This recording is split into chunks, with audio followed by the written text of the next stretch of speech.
Boss fired the cleaning lady, but what she says on the call breaks your heart. Amanda Johnson was trembling as she collected her belongings from the small employee locker. Her hands were still damp inside the yellow gloves she had worn for 3 years at Grace Memorial Hospital in Denver. The administrator, Richard Thompson, watched impatiently as she folded her spare apron and took the small photo of her daughter she kept taped to the locker door. That's when her phone rang. Richard saw tears streaming down the woman's face as she answered with a shaky voice. On the other end, a fragile child's voice asked when she would be coming home. Amanda looked directly at Richard and said words he would never forget. "My love, Mommy was fired. I won't be able to buy your medicine anymore." Richard felt something break inside his chest. For the next 5 minutes, he stood there watching Amanda explain to a child who appeared to be about 6 years old that she wouldn't know how to get money for the essential medications. The employee he had just fired for negligence was speaking with a tenderness that contrasted brutally with the situation. "Amanda, wait a moment," Richard called when she hung up the phone. She turned, wiping her face with the back of her hand. The blue and white uniform was wrinkled, and her brown hair was escaping from the messy ponytail. Richard noticed for the first time how tired she looked, as if carrying an invisible weight on her shoulders. "That child, is she your daughter?" he asked, trying to sound less harsh than he had been for the past 15 minutes. "Yes, Sir Richard. Emily is 6 years old and—" Amanda hesitated, as if afraid to say too much. "She needs a very expensive medicine. Without it, the episodes come back." Richard remembered why he had fired her. The previous week, head nurse Jennifer had reported that medications were disappearing from the hospital pharmacy. After investigation, they discovered Amanda had access to the area and that the disappearances coincided with her shifts. To him, it was an open and shut case. He had a thief on the team. "Amanda, explain something to me. The medications that went missing. Did you take them?" Richard crossed his arms, trying to maintain his authoritative posture. Amanda lowered her head. Her hands were shaking so much she had to hold one with the other to control them. Richard noticed she was biting her lower lip, a gesture that indicated extreme nervousness. "Yes, Sir Richard, but I can explain—" "So, you admit you stole from the hospital?" "No." Amanda quickly raised her head. "I never stole anything. The medications I took were about to expire. The pharmacy always discards the free samples from labs when they're close to expiration. I just used what would have been thrown away." Richard paused. This information was new to him. During the investigation, nobody had mentioned these were medications nearing expiration. "Why didn't you say this before?" "Because you didn't give me a chance to explain," Amanda answered with a courage that surprised them both. "When you called me to your office, you already had the termination papers ready. You said I was a thief and didn't want to hear excuses." Richard felt a pang of conscience. It was true. When Jennifer brought the complaint, he had been furious. The idea of having a dishonest employee in his hospital had made him so indignant that he made the decision without investigating more thoroughly. "And your daughter, what kind of medicine does she need?" Amanda hesitated again. Richard realized she was weighing whether to trust him or not. After a few seconds, she sighed and began to speak. "Emily was born with a rare condition. Her heart has a problem that needs to be controlled with medication. The medicine costs 400 Rs a month, and my salary here was 800 Rs. After rent, electricity, water, and food, there was always little left. So when I saw they were going to throw away medicine she could use—" Amanda's voice faltered. Richard saw she was making a huge effort not to cry in front of him. For the first time since he took over the hospital's administration 5 years ago, he questioned whether he had made the right decision. "Amanda, come with me to my office. We need to talk more about this." She picked up her simple bag and followed him through the hospital corridors. Richard noticed how other staff looked at Amanda with sympathy and at him with disapproval.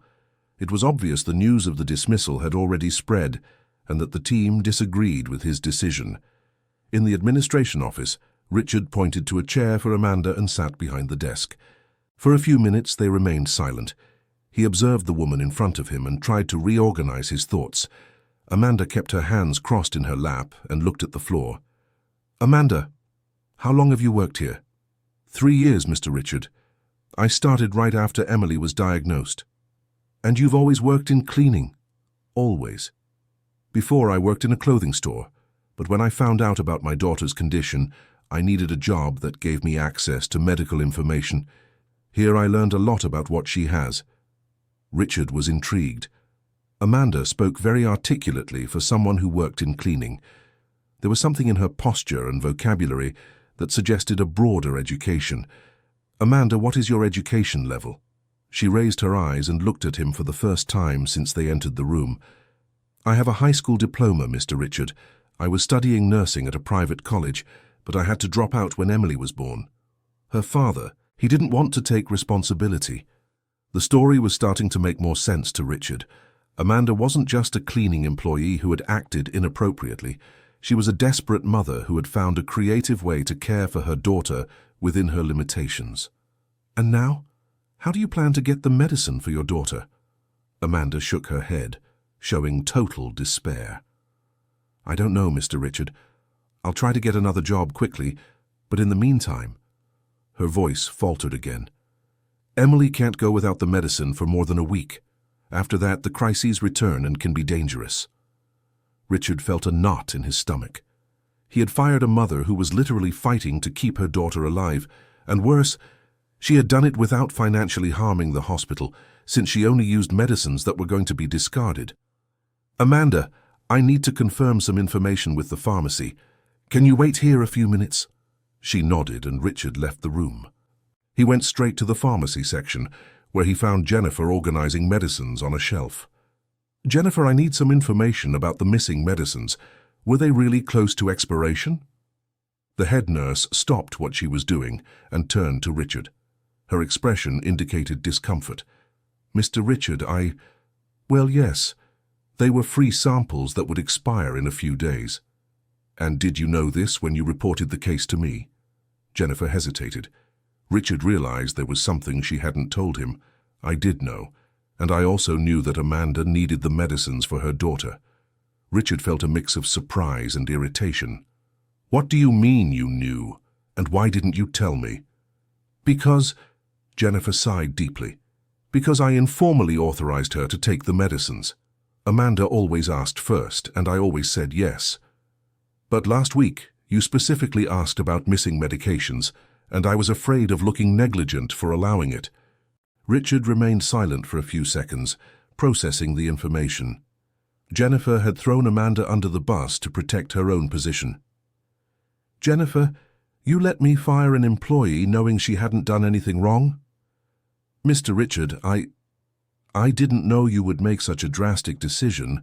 I thought you were just going to talk to her. Richard shook his head, disappointed. In 5 years running the hospital, he had never felt so bad about a decision.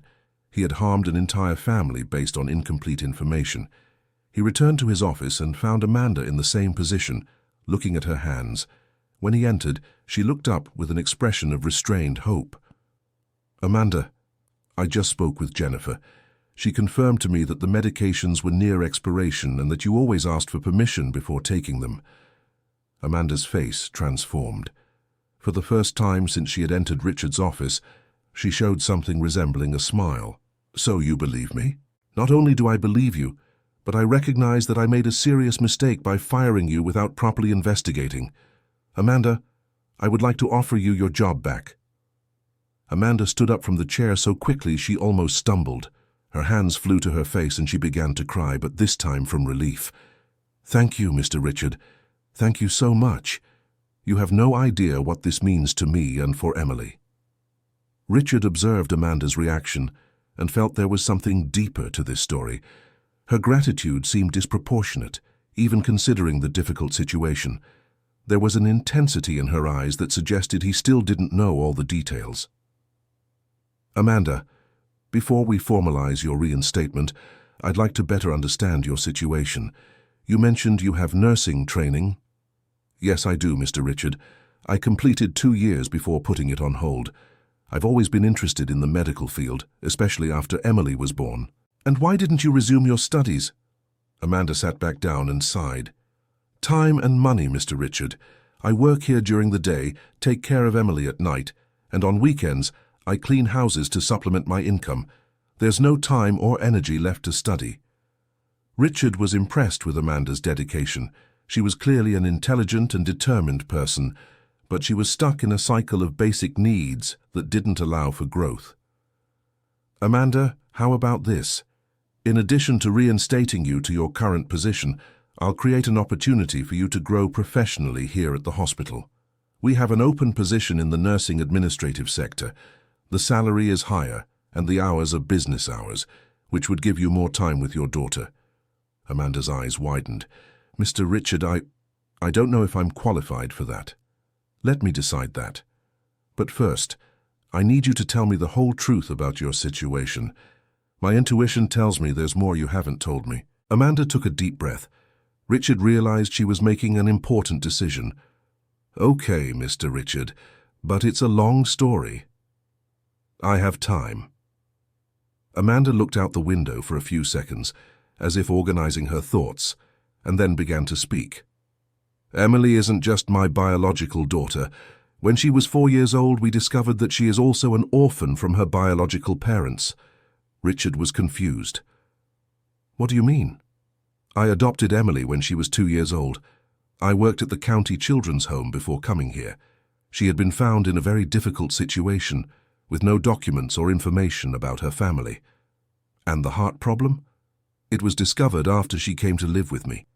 During the first routine medical exams, when we found out about the condition, I had 2 options: return her to the system or take on all the medical and financial responsibilities." Richard began to understand the extent of Amanda's sacrifice.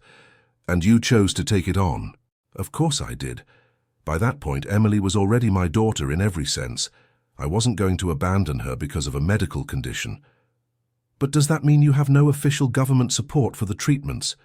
"Exactly. Since the adoption was still in process when we discovered the condition, many benefits didn't apply. And after the adoption was finalized, I was already working here and earning a bit above the limit for some social assistance." Richard shook his head, impressed by the complexity of the situation. Amanda wasn't just a dedicated employee. She was a heroic mother who had chosen to take on a responsibility that few would have the courage to face. "Amanda, why did you never tell me this before? In 3 years working here, you could have sought help or guidance." "Mr. Richard, with all due respect, you're not exactly known for being approachable. All the employees say you're very strict and don't like personal problems interfering with work." Richard fell silent. It was true. Since he took over the administration, he had built a reputation for being demanding and not very tolerant of personal matters. He believed it was necessary to maintain discipline and efficiency. He had never considered how this attitude might be pushing away employees who needed support. Dear listener, if you're enjoying the story, please take a moment to like and especially subscribe to the channel. It really helps us who are just starting out. Now continuing. Amanda, I want you to know that I recognize my mistakes in this situation, both for firing you without properly investigating and for creating an environment where employees feel they can't seek help when they need it. Amanda seemed surprised by Richard's honesty. "Mr. Richard, I wasn't criticizing you. I was just explaining why I never sought help. And you're right to criticize me. Efficient management can't ignore employee well-being. I want to implement some changes here at the hospital, and I'd like your help." "My help?" "Yes, you have a unique perspective on the difficulties employees face. Plus, your experience with medical issues through Emily's situation could be valuable for other employees going through similar circumstances." Richard stood up and went to the window. Outside, he could see part of the hospital courtyard where employees rested during breaks. He realized he knew very little about the personal lives of the people who worked for him. "Amanda, how about we start like this? You return to your current position, but with an immediate pay raise.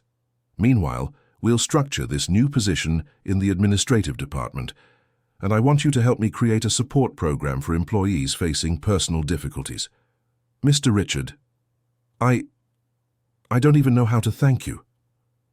"You don't need to thank me. You need to help me be a better administrator." Amanda stood up and extended her hand to Richard.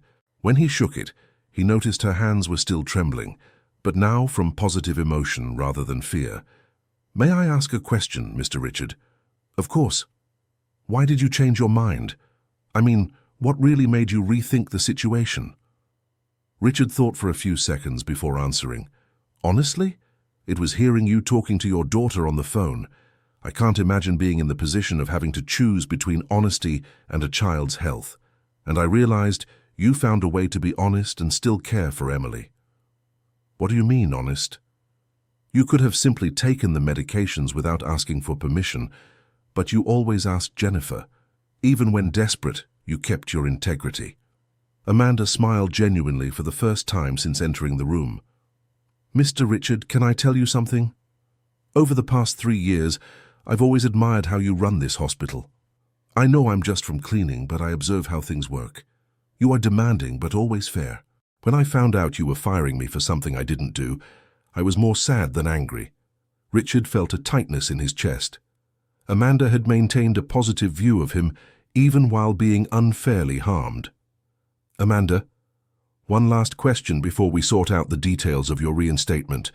Your daughter, how is she handling this whole situation? Does she know about the difficulties you're facing? Amanda hesitated. Emily is very smart for her age.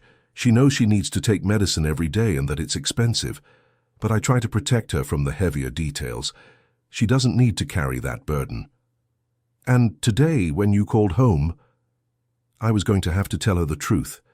I couldn't let her expect me to bring the medicine if I couldn't manage to buy it, but thank God it won't be necessary.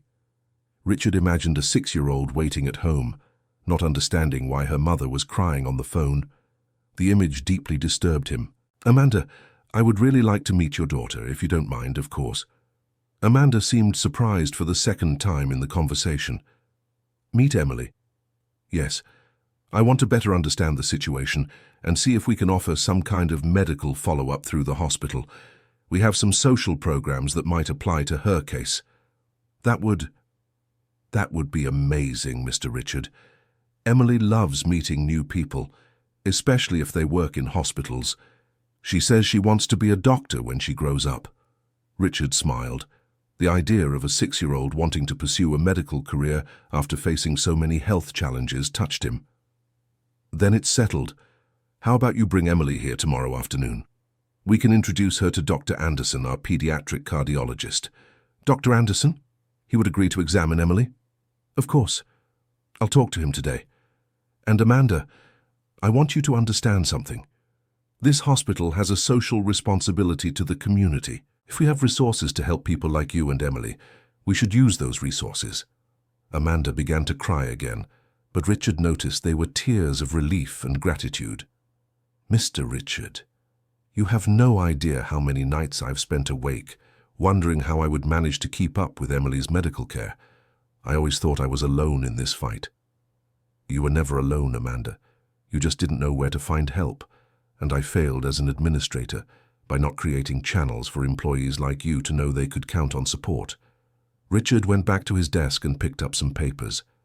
I'll prepare your reinstatement and the pay raise immediately. Meanwhile, you can go home and give Emily the good news. Tomorrow we'll talk about the next steps. Amanda headed to the door, but before leaving, she turned one last time. Mr. Richard, thank you for giving me a second chance. I promise you won't regret it. Amanda, the one who got a second chance here was me. Thank you for teaching me that being a good administrator means much more than maintaining discipline. After Amanda left, Richard stayed alone in his office for several minutes, reflecting on the day's events. In just a few hours, his perspective on leadership had completely changed. He picked up the phone and called Dr. Anderson. Dr. Anderson, it's Richard. I need to talk to you about a special case. Do you have a moment today? Of course, Richard. What is it about? It's about one of our employees and her daughter, a situation that made me realize we need to be more attentive to our team's needs. Interesting. Can you come to my office now? I'm on my way. Richard walked through the hospital corridors, observing the staff differently. He greeted people who had worked there for years, but with whom he had never discussed personal matters. He began to wonder how many other stories like Amanda's were happening right under his nose without him knowing. In Dr. Anderson's office, Richard told the entire story of Amanda and Emily. The doctor listened carefully, asking some specific questions about the child's heart condition. Richard, I'm very familiar with the condition you described. With proper treatment, children like Amanda's daughter can have completely normal lives. The problem is that the medication is indeed expensive, and many families end up unable to maintain continuity of treatment. Is there any cheaper alternative? There are some generic options, but they're less effective. The ideal would really be to maintain the brand name medication, but I can offer some possibilities through the hospital's assistance programs. Richard became interested. What kind of programs? We have agreements with some pharmaceutical companies that provide medications for social cases. We also have an emergency medical fund for employees. And of course, I can monitor the child at no cost through the hospital's social program. Why didn't I know about these programs? Dr. Anderson smiled. Because you never asked, and because the administrative staff who handle these programs know you don't like social complications, as you usually say. Richard made a face. His own reputation was hindering the hospital's social programs. Dr. Anderson, I want you to know this is going to change. I want to be more present and active in the social programs. And I want to start with Amanda and her daughter's case. Great. Bring the child tomorrow for a complete evaluation. I'll see which programs apply to the case and how we can structure long-term follow-up. What about Amanda? She has partial nursing training. Do you think she could be useful in the hospital's social programs? Dr. Anderson thought for a few seconds. Absolutely. People who have gone through similar difficulties have a different understanding of patients' needs. Amanda could be an excellent bridge between the hospital and families facing medical and financial challenges. Richard left Dr. Anderson's office with a feeling he hadn't had in a long time, excitement about implementing positive changes. He returned to his office and started making calls to different hospital departments, asking about existing social programs and how to improve their visibility. He discovered the hospital had many more social assistance resources than he had imagined. The problem was that these resources were underutilized because employees didn't know how to access them, and he himself had never been interested in properly promoting them. That evening, Richard stayed late at the office organizing a plan to restructure communication about social programs. He wanted to create a system where employees would feel comfortable seeking help when needed, without fear of professional repercussions. While working, he thought about Amanda returning home that afternoon. He imagined the girl Emily's joy upon learning that her mother hadn't lost her job and that the medications would be guaranteed. The image made him smile and brought a professional satisfaction he hadn't felt in a long time. The next day, Richard arrived early at the hospital. He wanted to make sure everything was organized for Emily's afternoon visit. He spoke with Jennifer in the morning, explaining the changes he intended to implement in the social programs and making it clear that he expected complete transparency and collaboration from the team from then on. Jennifer, I want you to understand that yesterday's situation cannot happen again. If employees seek guidance on personal matters that might impact their work, I want to be informed immediately, but informed to help, not to punish. I understand, Mr. Richard. And about Amanda? Amanda returns to work today with a raise, and we're setting up a promotion for her. I want everyone to know she has my full support. Of course, Mr. Richard. Richard noticed that Jennifer still seemed uncomfortable. It was obvious she was worried about possible consequences for having hidden important information. Jennifer, I want to make one thing clear. I understand you were trying to protect both Amanda and your own position. I won't take any disciplinary action against you, but I need you to be completely transparent with me from now on about situations involving employee well-being. The relief on Jennifer's face was visible. Thank you, Mr. Richard. I promise to be more transparent. Around 2 in the afternoon, Richard saw Amanda arriving for her shift, accompanied by a little girl with curly hair who was holding her mother's hand tightly. It was Emily. Even from a distance, Richard could tell the child was excited, but a bit nervous. Richard went down to the reception to greet them. When he got close, he was struck by the resemblance between Amanda and Emily. Although they weren't biologically related, love and care had created a connection that was reflected even in the way they moved. Amanda, good afternoon, and this must be the famous Emily. The girl hid behind Amanda's legs but peeked at Richard with curiosity. "Hi, Uncle," said Emily in a small but clear voice. Richard crouched down to be at the child's eye level. "Hi, Emily. I'm Richard. I work here at the hospital. Your mum told me you want to be a doctor when you grow up. Is that true?" Emily nodded enthusiastically. "I do. I want to help kids like me." The maturity in Emily's response surprised Richard. At 6 years old, she was already aware of her medical condition and wanted to turn her experience into something positive to help others. "How about we meet Dr. Anderson then? He's a really nice doctor who takes care of children with heart problems." Emily's eyes lit up. "Can we, Mum?" "Of course, sweetheart. That's why we came here." Richard accompanied them to Dr. Anderson's office. Along the way, Emily asked many questions about the hospital, showing an intelligent curiosity and surprising knowledge about medical procedures. "Uncle Richard, why are there so many lights on the ceiling?" "So doctors can see well when they're examining patients." "And those noisy machines?" "They're machines that help doctors take better care of people." Amanda watched the interaction with a smile. It was obvious she was proud of her daughter and relieved to see Richard treating Emily with affection and patience. In the office, Dr. Anderson welcomed Emily with the same enthusiasm as Richard. The child was fascinated by the medical equipment and asked dozens of questions about every instrument the doctor showed her. "Dr. Anderson, does that stethoscope really work?" "It sure does. Want to listen to your own heart?" Emily nodded excitedly. Dr. Anderson put the stethoscope in the girl's ears and placed the other end on her chest. The look of wonder on Emily's face was unforgettable. "I can hear it. It makes a different sound." "Different how?" "Like there are two sounds instead of one." Dr. Anderson looked at Richard with a meaningful expression. Richard understood this, confirmed the diagnosis Amanda had described. "Emily, that different sound is exactly what your mother and I talked about. That's why you need to take your medicine every day." "I know. My mom always explains that the medicine helps my heart work better." During the appointment, Dr. Anderson performed a full examination of Emily. The child cooperated completely, asking technical questions that impressed both the doctor and Richard. It was evident Amanda had done an excellent job explaining the medical condition in a way Emily could understand without being frightened. "Richard, Amanda, I need to speak with you about the results," said Dr. Anderson after the examination.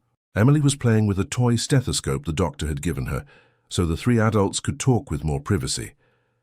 "Emily's condition is exactly as Amanda described. The medication she's using is truly the best available for her case. The good news is that with proper treatment she can have a completely normal life." "What about assistance programs?" asked Richard. "I have good news. I managed to get Emily approved for the pharmaceutical company's subsidized medication program. This reduces the medicine cost by 70%. And she qualifies for free follow-up care here at the hospital." Amanda brought her hands to her face, emotional. "Dr. Anderson, does that mean—" "It means the monthly medication cost will drop from $400 to $120. And with the salary increase Richard mentioned, that should be perfectly manageable for you." Richard watched the relief on Amanda's face and felt deep satisfaction. In 2 days, he had managed to transform a desperate situation into a controllable and sustainable one. "Amanda, there's one more thing," said Richard. "Dr. Anderson told me about the possibility of you working in the hospital's social programs. Would you like to discuss that?" "Mr. Richard, I'd love to, but I don't know if I'm prepared." "Amanda, you have 3 essential qualifications: partial nursing training, personal experience with medical and financial challenges, and a natural empathy for people in difficulty. These are exactly the qualifications we need." Dr. Anderson agreed. "Amanda, people like you are fundamental to the success of social programs. You understand the difficulties families face because you've lived through those difficulties." Emily, who had been paying attention to the conversation, approached Amanda. "Mom, does that mean you're going to help other kids like me?" "It looks that way, sweetheart." "That's so cool. You're going to be like a superhero." Everyone laughed at Emily's observation, but Richard realized there was a deep truth in the child's comment. Amanda truly had been a silent hero, fighting alone to give her adopted daughter the necessary medical care. After the appointment, Richard accompanied Amanda and Emily to the exit. Along the way, they talked about the next steps for Amanda's transition to the new role. "Amanda, I'll arrange specific training for you about the hospital's social programs. I also want you to participate in creating new protocols for employees who need assistance." "Mr. Richard, I still can hardly believe everything that's happened in the last 2 days. Amanda, can I make a confession? These have been the 2 most rewarding days I've had since taking over this hospital's administration. You've taught me that true leadership means caring for people, not just processes." At the hospital entrance, Emily said goodbye to Richard with a hug that surprised him. "Thank you, Uncle Richard, for taking care of my mum." Richard was moved by the child's maturity and gratitude. "Emily, I want you to know that whenever you need anything, you can come to Uncle Richard, okay?" "Okay, and when I become a doctor, I'll work here at your hospital." Richard smiled. "It'll be an honor to have you on our team." After Amanda and Emily left, Richard returned to his office with renewed energy.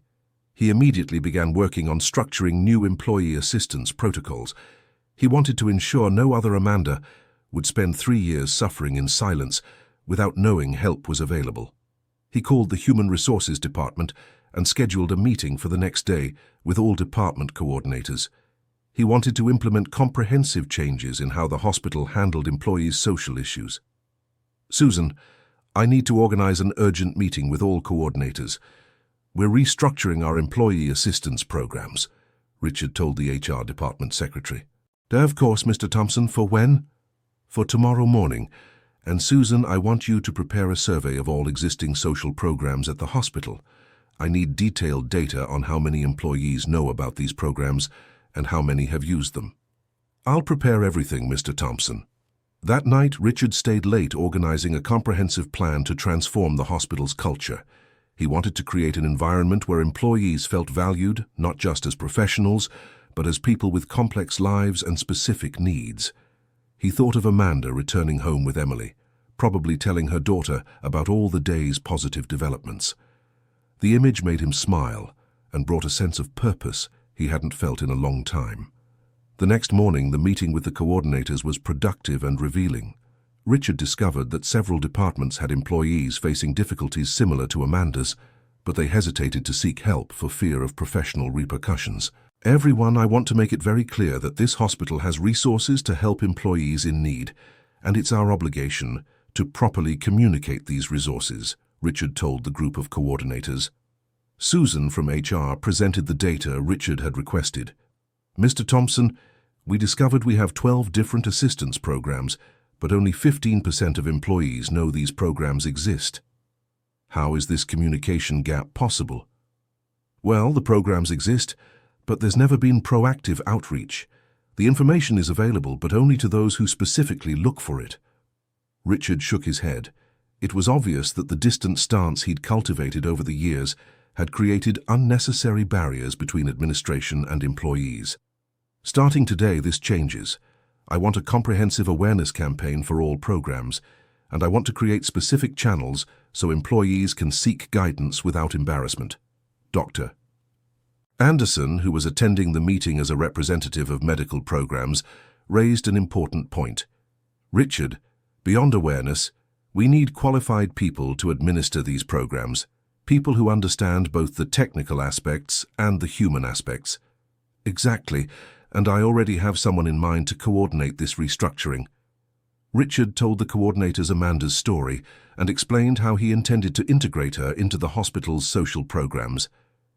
"Amanda will start as an assistant in the social programs, but I want her to have the authority to propose changes based on her experience. People who've been through difficulties have perspectives we can't get through manuals or training." Jennifer, who was participating in the meeting, made an interesting observation. "Mr. Thompson, may I suggest we create a support group among staff? People who've been through similar situations could help each other in ways we in administration couldn't." "Excellent idea, Jennifer. Amanda can coordinate this group too." The meeting ended with a concrete plan to implement the changes over the next 3 months. Richard felt optimistic about the positive impact these changes would have on employees' lives. When Amanda arrived for work that afternoon, Richard called her in to discuss her new role. They met in the conference room, where Richard had prepared a presentation about the hospital's social programs.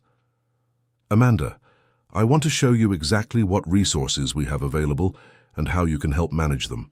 For the next hour, Richard explained each program in detail. Amanda asked thoughtful questions and suggested improvements based on her own experience. "Mr. Thompson, this subsidized medication program is excellent, but the enrollment process seems too complicated. A desperate person might give up before completing all the paperwork. How would you simplify it?" "I'd create a system where people provide basic information first, then a social team member helps complete the rest. Many people can't understand medical or legal terms on forms." Richard was impressed with Amanda's analysis. She'd immediately identified a barrier the program administrators had never considered. "Amanda, this is exactly the kind of perspective we need. I want you to review all our protocols and identify potential barriers like this." "Can I really do that?" "Not only can, but should. You'll be the coordinator of employee assistance programs. You'll have authority to propose and implement changes with my full support." Amanda fell silent for a few seconds, processing the information. "Mr. Thompson, 3 days ago, I was being fired. Today, you're offering me a coordinator position. I still can't quite believe it." "Amanda, true leadership means recognizing talent wherever it exists. You have qualifications that can't be taught: empathy, personal experience with hardship, and the ability to find creative solutions in difficult situations. What about the salary? Double what you earned in cleaning, and as you develop programs and show results, there'll be room for further increases." Amanda began crying again, but Richard was getting used to it. He knew these were tears of relief and gratitude. "Mr. Thompson, Emily will be so proud when she learns her mom will help other families. And you can bring Emily to see the programs you'll coordinate. She could be an excellent consultant on making the environment more welcoming for children." Amanda smiled through her tears.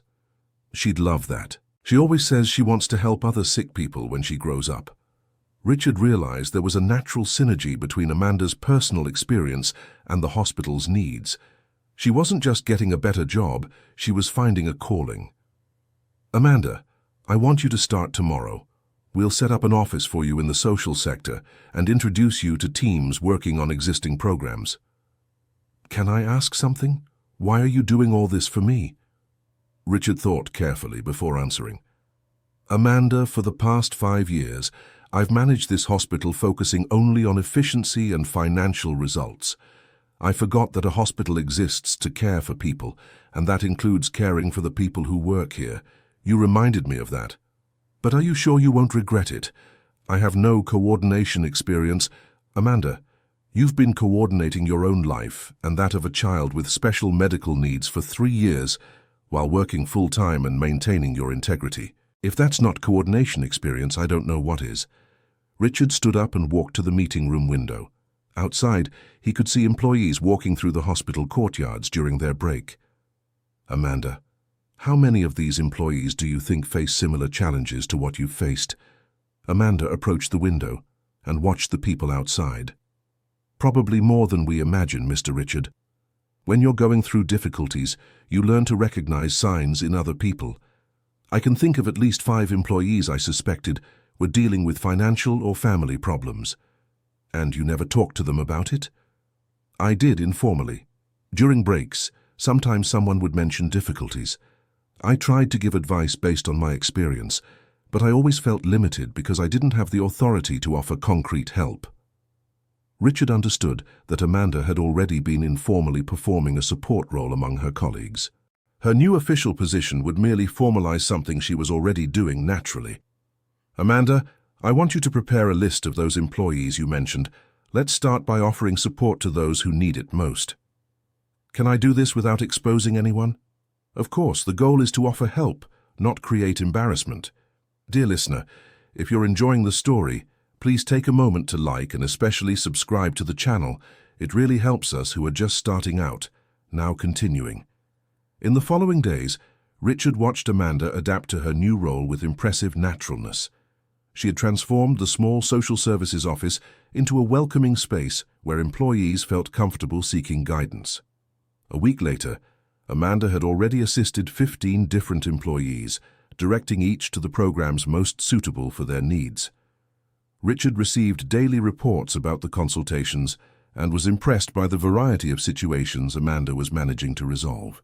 "Mr. Richard, may I discuss the case of Sarah from the laundry?" Amanda entered Richard's office holding a file. "Of course, tell me." Sarah has a 12-year-old son with intellectual disability. She was spending $450 per month on private therapies because she didn't know the hospital offers free multidisciplinary care for employees' children. And now, I've already referred the boy to the pediatric rehabilitation program. She'll save over $5,000 per year, and her son will have access to therapies she couldn't afford. Richard shook his head, impressed. "Amanda, in 1 week, you've already impacted more lives than I have in 5 years of administration." "Mr. Richard, the difference is that I know where to look because I've been in the same situation. It's easier to help when you understand from personal experience." Richard was beginning to understand that he had hired not just a competent employee, but a person with a natural vocation for helping others. Amanda's transformation from cleaning staff to social programs coordinator was proving more successful than he had imagined. "Amanda, how's Emily? Adapting well to the changes?" "She's loving it, Mr. Richard. She sometimes comes here with me in the late afternoon and plays in Dr. Anderson's office while I finish some reports. Yesterday, she said she's already decided. She's going to be a pediatric cardiologist." "That's wonderful. And her treatment? How's it going?" "Very well. With the subsidized medication and regular follow-ups with Dr. Anderson, she's more energetic than ever. She even asked to take swimming lessons." Richard smiled. The image of Emily swimming, something unthinkable just a few months ago when Amanda was struggling to get basic medications, represented the complete success of the transformation they had achieved. "Amanda, can I ask you a personal question?" "Of course. How did you manage to stay optimistic through all those difficult years? Many people in your situation would have given up." Amanda thought for a few seconds before answering. "Mr. Richard, when you have a daughter like Emily, giving up is not an option. She was always so brave facing medical exams and taking medication every day that I couldn't be any less brave facing the financial difficulties."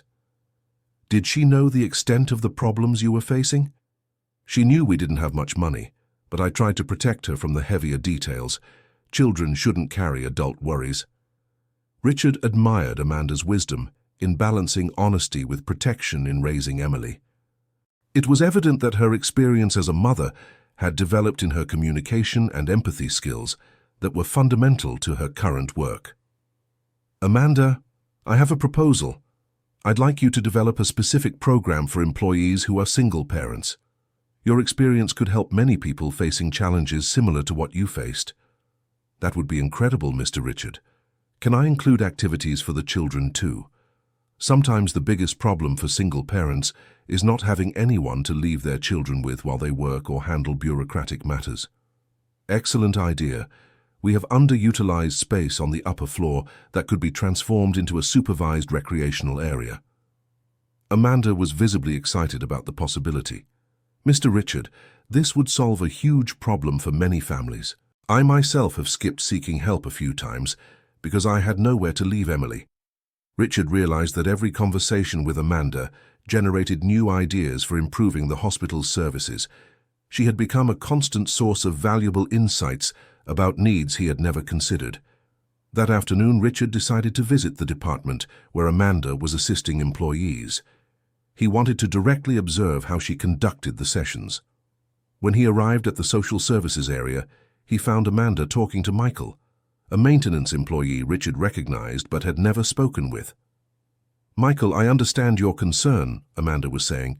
"Having a father with Alzheimer's is really challenging, but we have resources that can help you and your family. But I don't want people to think I can't handle it," Michael replied, visibly embarrassed. "Michael, seeking help when you need it isn't a sign of weakness. It's a sign of responsibility. You want the best for your father, and accepting support can make a difference in the care he receives." Richard observed how Amanda conducted the conversation with a naturalness that transformed Michael's embarrassment into openness to receive guidance. It was obvious she had a natural talent for gaining people's trust. After the conversation with Michael, Amanda noticed Richard observing and approached him. "Mr. Richard."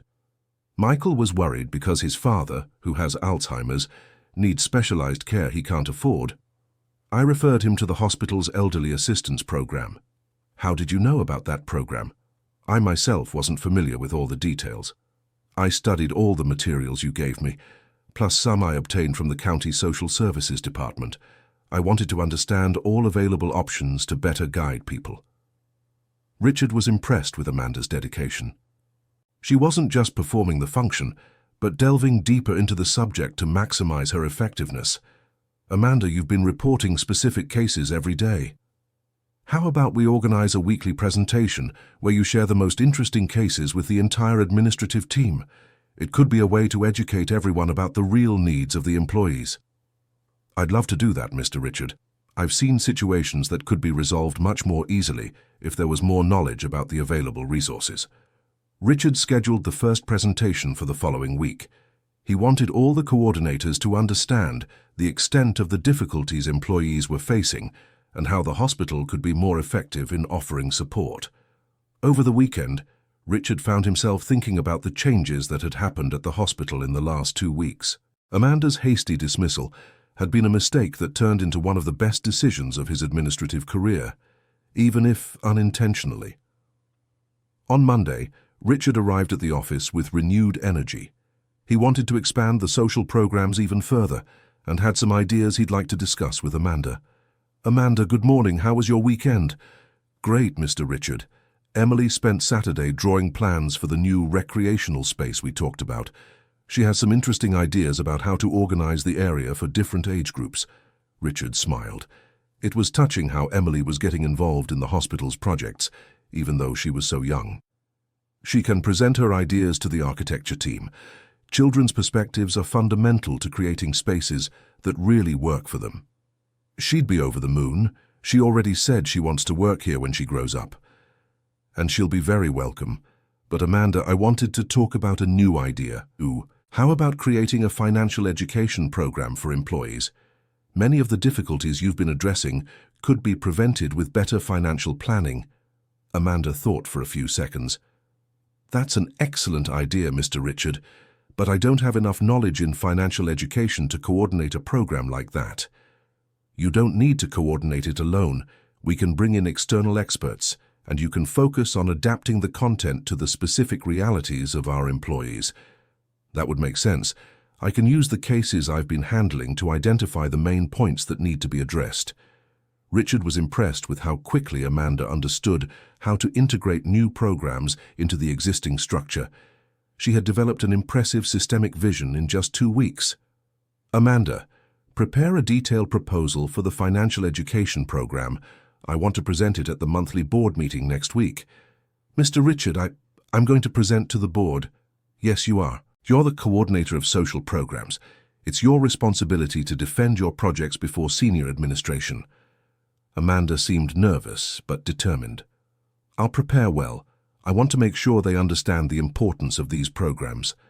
"Amanda, do you have concrete data about the impact of the programs over the last 2 weeks?" "Yes, I do. I've already assisted 23 employees. We've collectively saved over $15,000 monthly in unnecessary expenses. And we've identified 3 cases where employees were considering resigning due to personal difficulties." Richard was impressed with the numbers. "That means, in just 2 weeks, you prevented the loss of 3 trained employees and generated significant savings for the employees' families. This data will impress the board." "Can I also include data about increased job satisfaction?" "I did an informal survey and noticed that employees who received support reported being more willing to work and having lower stress levels." "Perfect. Data about employee satisfaction is fundamental to justify investments in social programs." Richard was starting to see Amanda not just as a competent employee, but as an emerging leader within the hospital. Her ability to think strategically and back up proposals with concrete data suggested potential for even greater growth. During the week, Richard observed Amanda meticulously preparing for the presentation. She organized charts, collected testimonials from staff who had been helped, and structured a complete proposal for expanding the social programs. On the eve of the meeting, Richard found her in the office after regular hours, reviewing the presentation slides. "Amanda, you don't need to work this late. The presentation is already excellent." "I want to make sure it's perfect, Mr. Richard. It's the first time I'll be speaking to the board, and I know some of them might question the value of the social programs." "Amanda, remember one thing. You're not just defending programs, you're defending people. And you have the moral authority to do so because you've personally experienced the hardships these programs address." "Thank you for the encouragement, Mr. Richard. This opportunity has changed my life and Emily's, and I want to make sure other families have the same chances." Richard felt proud seeing Amanda's determination. In less than a month, she had transformed from an unfairly dismissed employee into a leader committed to causes bigger than herself. On the day of the meeting, Richard accompanied Amanda to the boardroom. She was visibly nervous but maintained a confident posture. "Amanda, take a deep breath and remember you're here on merit. All the data you collected speaks for itself." Amanda's presentation was impeccable. She began by briefly telling her own story, explained how this experience qualified her to understand the needs of the staff, presented concrete data about the impact of the existing programs, and proposed expansions based on research and analysis. The board members asked several questions, all answered by Amanda with confidence and technical knowledge. Richard could tell she was earning everyone's respect in the room. "Amanda," said Dr. Wilson, the board chairman, "your data is impressive. How much would it cost to implement the expansions you proposed?" "Dr. Wilson, the initial investment would be approximately $30,000 to structure the new programs. However, based on the results from the last 2 weeks, I project these programs will save the staff at least $50,000 annually, which leads to greater job satisfaction and lower turnover. And the return for the hospital. Besides the reduction in staff turnover, which lowers recruitment and training costs, I project an increase in productivity due to lower levels of personal stress among the staff. Employees who aren't worried about financial problems can focus better on their work." Richard observed the director's expressions and realized Amanda had gained support for her proposals. Her presentation combined personal passion with professional analysis in a convincing way. At the end of the meeting, the board unanimously approved all of Amanda's proposals, including the budget for immediate implementation of the new programs. "Amanda," said Dr. Wilson, "congratulations on the presentation. It's clear you found your professional calling." "Thank you, Dr. Wilson. I hope to live up to the trust you're placing in me." After the meeting, Richard accompanied Amanda to her office. "Amanda, you were exceptional. The way you presented the data and answered questions demonstrated a professionalism that impressed the entire board. Mr. Richard, thank you for believing in me when I didn't even believe I could do it myself." "Amanda, may I make an observation? You mentioned that dropping out of nursing school was one of the toughest decisions of your life. Have you ever thought about going back to your studies?" "I have thought about it, but with the new position here, Emily, and now all these new projects, I'm not sure I'd have the time. What if the hospital subsidized your studies? We have partnerships with local universities and a scholarship program for employees who want to specialize in areas relevant to their work." Amanda seemed surprised. "The hospital would do that? Amanda, you're an investment. The more qualified you are, the more value you'll add to the programs you coordinate, and nursing would be a perfect specialization for your current role. I'd love to resume my studies." "It was always an interrupted dream." Richard smiled. "Then let's turn that dream into reality. I'll arrange a meeting with the scholarship program coordinator later this week." That afternoon, Richard reflected on the extraordinary journey he had shared with Amanda over the past 3 weeks. From an unfair dismissal had emerged an authentic leader who was transforming the hospital's culture. He thought of Emily, who had found medical stability and now dreamed of becoming a pediatric cardiologist. He thought of Amanda, who had discovered a vocation that combined her personal experience with her natural compassion. And he thought of himself, who had learned that true leadership means creating opportunities for others to discover and develop their potential. That Friday, Richard decided to do something he had never done in 5 years as an administrator. He visited every department in the hospital to chat informally with staff about their experiences with the new social programs. In the laundry department, he met Sarah, whose story Amanda had shared the previous week. "Sarah, how's your son? Amanda told me he started the rehabilitation program here at the hospital." "Mr. Thompson." Sarah seemed surprised to receive personal attention from the administrator. "He's doing very well. The program here is even better than the private one I was paying for, and I can attend his sessions because it fits into my work schedule." "That's good to hear. And are you satisfied with Amanda's service?" "Oh, Mr. Thompson, Amanda is an angel. She explained everything with a patience I've never seen before. And the best part, she understands, because she's been through a similar situation." Richard continued his walk through the departments and received similar accounts. Employee after employee praised Amanda and reported how the social programs had positively impacted their lives. In the maintenance department, he met Michael, whose father with Alzheimer's had been mentioned by Amanda. "Michael, how's your father?" "Much better, Mr. Thompson. We managed to enroll him in the hospital's home care program. Now he has professional monitoring 3 times a week, and that's given me peace of mind to focus better on work." "And Amanda, how was the service?" "Mr. Thompson, can I say something? In 15 years working here, I've never felt so valued as a person. Amanda listened to me, understood my situation, and found solutions I didn't even know existed." Richard finished his rounds in the nursing department, where he found Jennifer organizing medications. "Jennifer, how is Amanda's integration with the medical programs?" "Mr. Thompson, Amanda has been an excellent bridge between the medical programs and the staff. She understands both the medical language and the practical difficulties families face. Dr. Anderson says he's never had such an effective collaborator in the social programs." "And how do you assess the overall changes in the hospital?" "Honestly, the environment has become more human. Employees feel more valued, and that reflects in the quality of patient care. When people feel cared for, they take better care of others." Richard returned to his office in the late afternoon with a deep sense of satisfaction. The changes initiated with Amanda's case had created a chain reaction that was transforming the entire organizational culture of the hospital. That evening, Richard called Amanda. "Amanda, sorry to bother you after hours, but I wanted to share something with you." "Of course, Mr. Thompson." "I spent the afternoon talking with staff about the social programs. The feedback was unanimously positive. You're not just solving individual problems, you're changing how people perceive working at this hospital." "That's wonderful to hear, Mr. Thompson. For me, every person I can help is a personal victory." "Amanda, 1 month ago you were being fired for something you didn't do.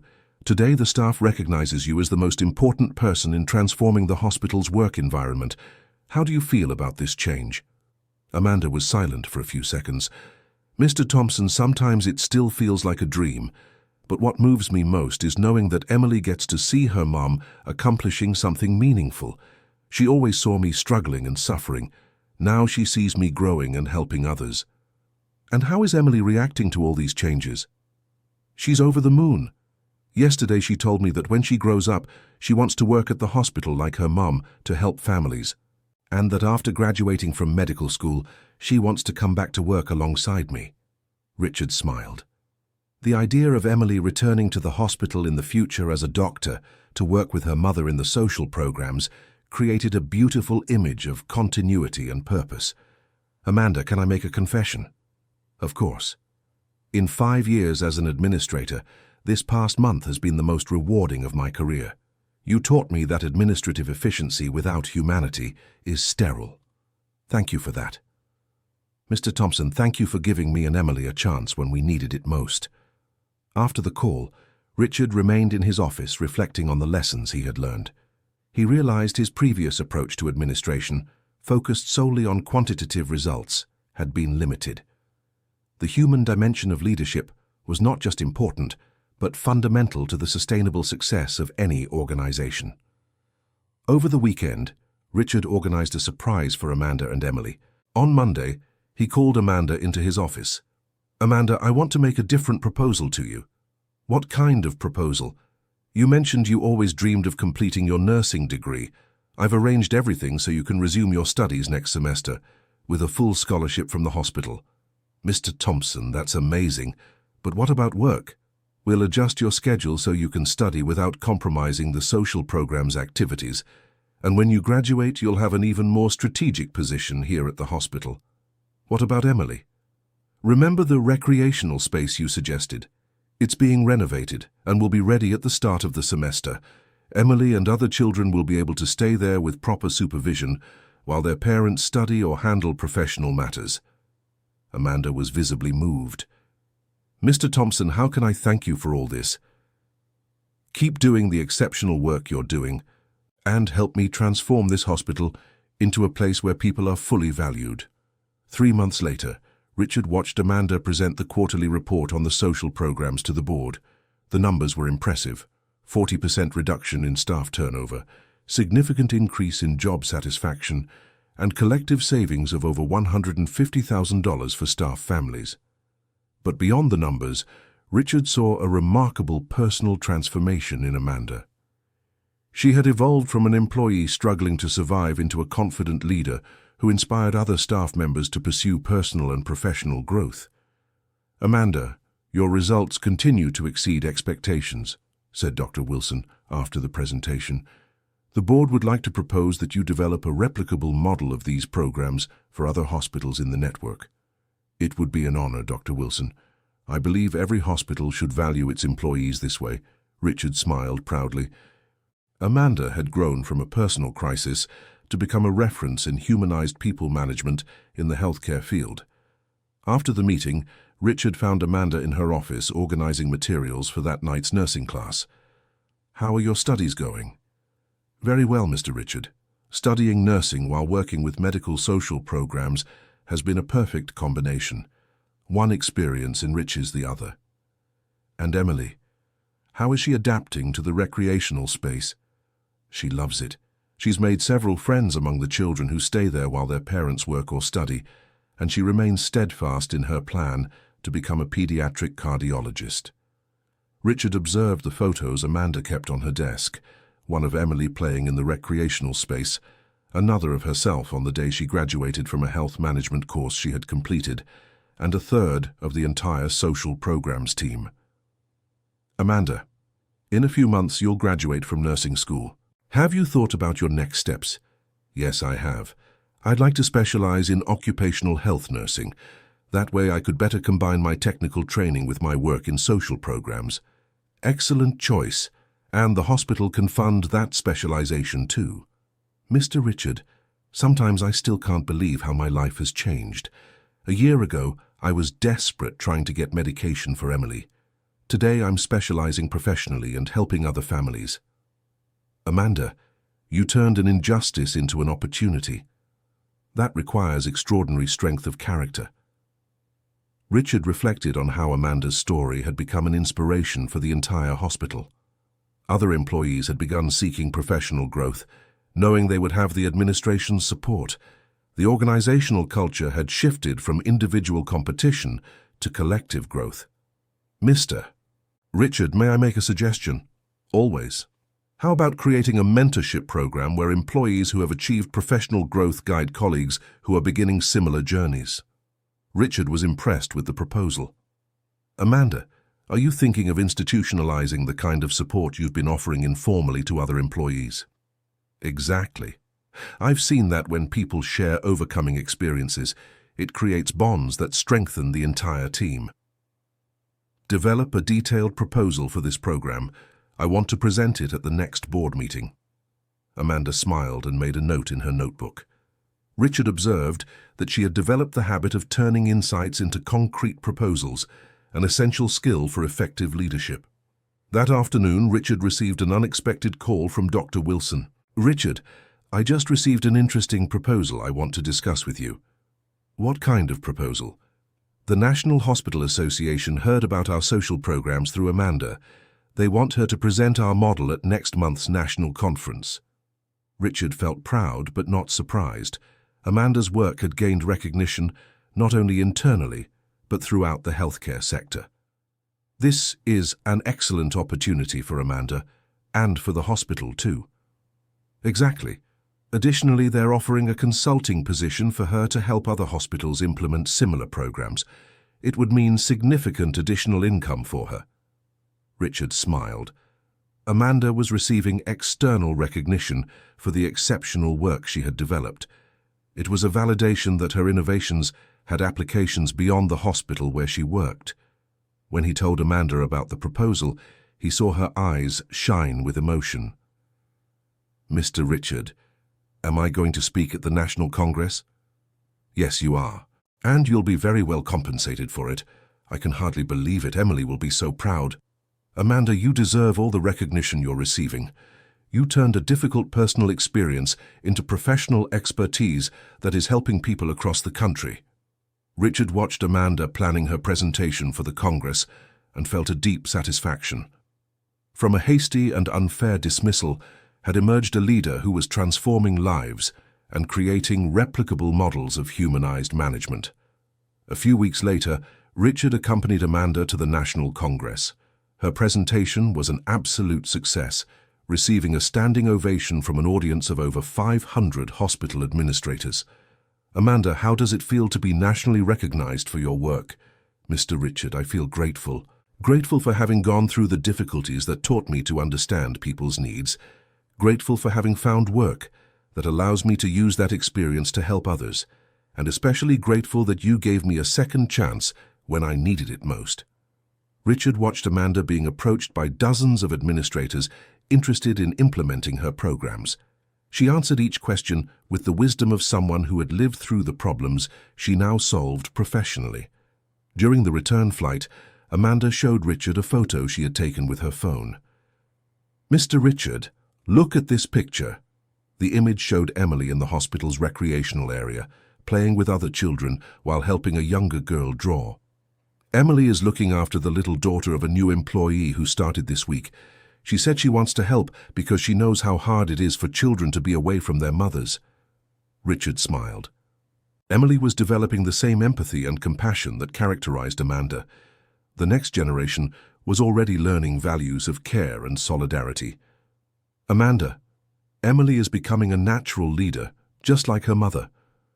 She always says that when she grows up, she wants to continue the work we started together."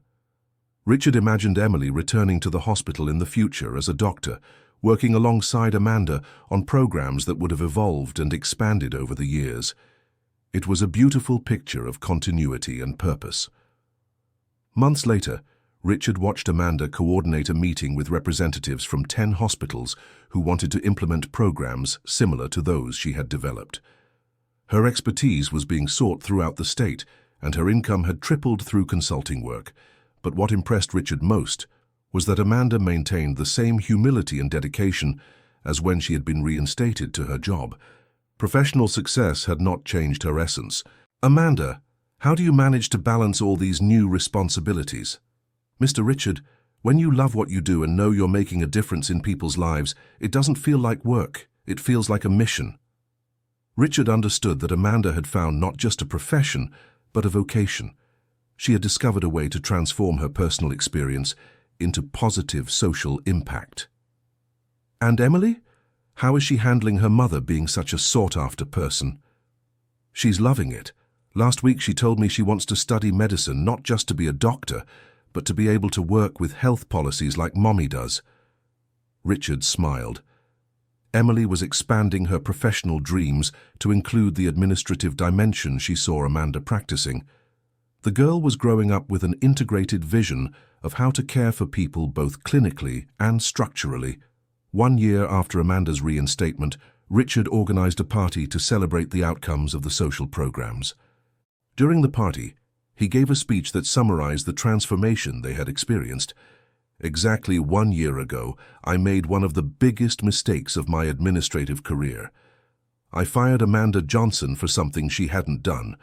Today, I can say that mistake was paradoxically one of the best things that happened to this hospital." The audience of staff applauded, and Richard saw Amanda blush with emotion. "Amanda taught us that true leadership means creating opportunities for people to discover and develop their potential. She turned an injustice into a mission, a crisis into an opportunity, and an ending into a new beginning. After the speech, Richard was approached by Emily, who looked elegant in a new dress bought with her first earnings from Amanda's consulting. "Uncle Richard, thank you for taking care of my mom." "Emily, actually it was your mom who took care of all of us. She taught us how to be more human." "I know. Mommy always says you gave her the most important chance of her life." Richard crouched down to be at eye level with Emily. "Emily, when you grow up and become a doctor, I want you to work here with us. We'll need people like you and your mom." "I will, Uncle Richard, and I'll keep helping families just like Mommy does." Dear listener, if you're enjoying the story, please take a moment to like and especially subscribe to the channel. It really helps us who are just starting out. Now, continuing. 2 years after Amanda's reinstatement, Richard received a call that moved him deeply. "Mr. Richard, it's Amanda. I have important news to share." "I'm listening." "I just received an offer from the State Health Department to coordinate the implementation of our programs in all public hospitals across the state." Richard was silent for a few seconds, processing the scope of the proposal. "Amanda, does this mean you're going to—" "It means I'll have to leave the hospital to take on a state-level role. It's an incredible opportunity to impact thousands of healthcare workers, but it also means leaving the place where it all began." Richard felt a mix of pride and sadness. Pride at seeing Amanda grow into even greater opportunities, sadness at losing such a valuable leader.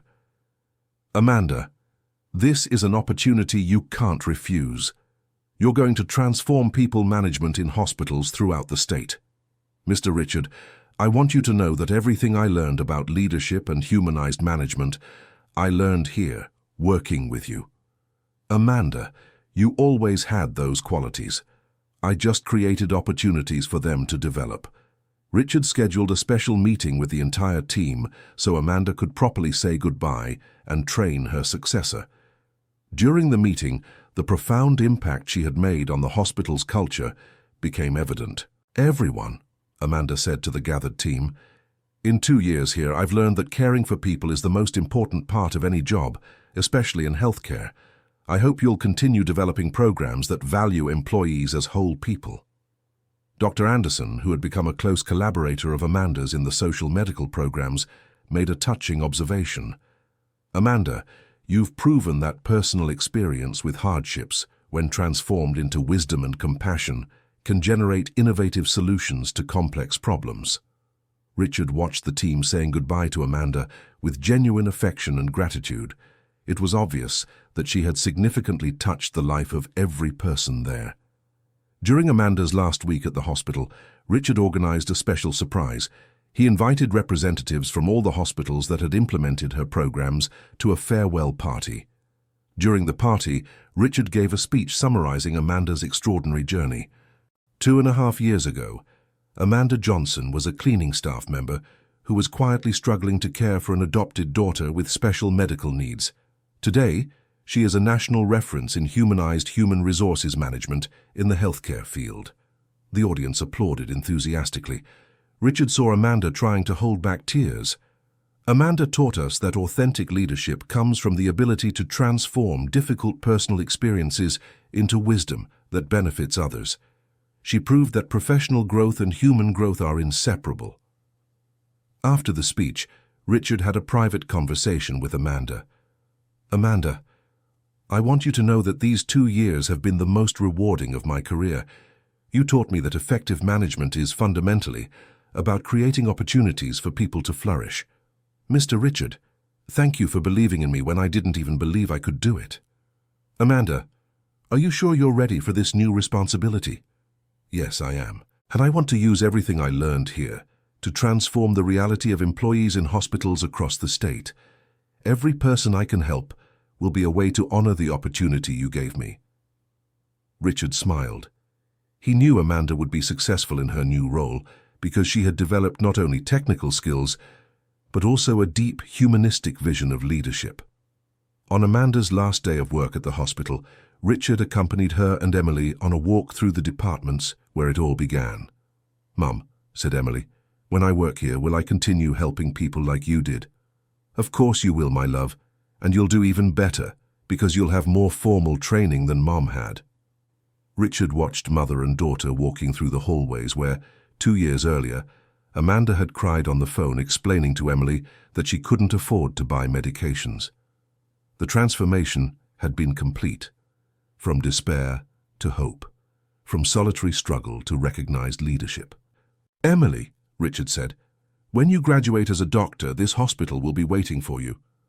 "I will come back, Uncle Richard, and I'll work both in patient care and in coordination, just like Mom taught me." At the final farewell, Amanda hugged Richard with genuine gratitude. "Mr. Richard, thank you for turning the worst day of my life into the beginning of the best phase of my life. Amanda, thank you for teaching me that true leadership means serving others so they can grow and fulfill their potential."